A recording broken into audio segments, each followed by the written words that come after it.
വടകരയിലെ കാഫിർ സ്ക്രീൻഷോട്ട് വിവാദത്തിൽ യൂത്ത് കോൺഗ്രസ് നൽകിയ പരാതിയിൽ അന്വേഷണത്തിന് ഉത്തരവ്. DGPക്ക് നൽകിയ പരാതി പ്രത്യേക അന്വേഷണ സംഘത്തിന് കൈമാറി. മുൻ MLA KK ലതികയ്ക്കെതിരെ കേസെടുക്കണമെന്നായിരുന്നു ആവശ്യം. രാഹുൽ സുരേഷ് കോഴിക്കോട് നിന്ന് കൂടുതൽ വിവരങ്ങളുമായി ചേരുന്നു. രാഹുൽ, ലതികയിലേക്ക് അന്വേഷണം എത്തുകയാണോ?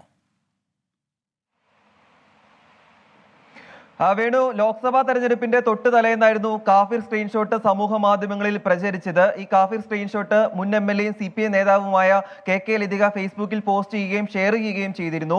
ഇത് വടകരയിലെ സ്ഥാനാർത്ഥിയായ ഷാഫി പറമ്പിലിന് അവമതിപ്പ് ഉണ്ടാക്കിയെന്നും തെരഞ്ഞെടുപ്പിനെ മോശമായി ബാധിച്ചുമെന്നുമായിരുന്നു യൂത്ത് കോൺഗ്രസിന്റെ പരാതിയിൽ പറയുന്നത്. അതുകൊണ്ട് KK ലതികയെ പ്രതി ചേർത്തുകൊണ്ട് KK ലതികയ്ക്കെതിരെ കേസെടുക്കണമെന്നായിരുന്നു യൂത്ത് കോൺഗ്രസിന്റെ പരാതി. ഈ പരാതിയാണ് ഇപ്പോൾ DGP പ്രത്യേക അന്വേഷണ സംഘത്തിന് കൈമാറിയിട്ടുള്ളത്.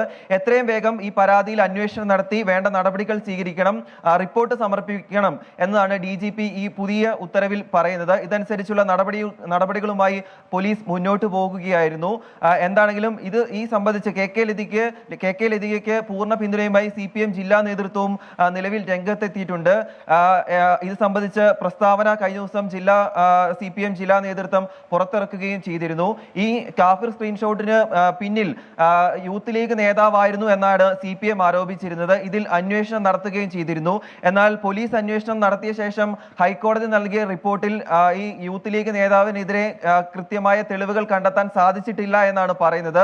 ഇതോടുകൂടിയാണ് രാഷ്ട്രീയ പ്രതിരോധം തീർത്തുകൊണ്ട് കോൺഗ്രസും അതോടൊപ്പം തന്നെ യൂത്ത് കോൺഗ്രസും രംഗത്തെത്തിയിട്ടുള്ളത്. എന്താണെങ്കിലും നിലവിലെ സാഹചര്യത്തിൽ KK ലതികയ്ക്കെതിരെ അന്വേഷണം നടത്താനാണ് നിലവിൽ പോലീസിന്റെ തീരുമാനം. ശരി, രാഹുൽ സുരേഷാണ് കോഴിക്കോട് നിന്ന് വിവരങ്ങൾ നൽകിയത്.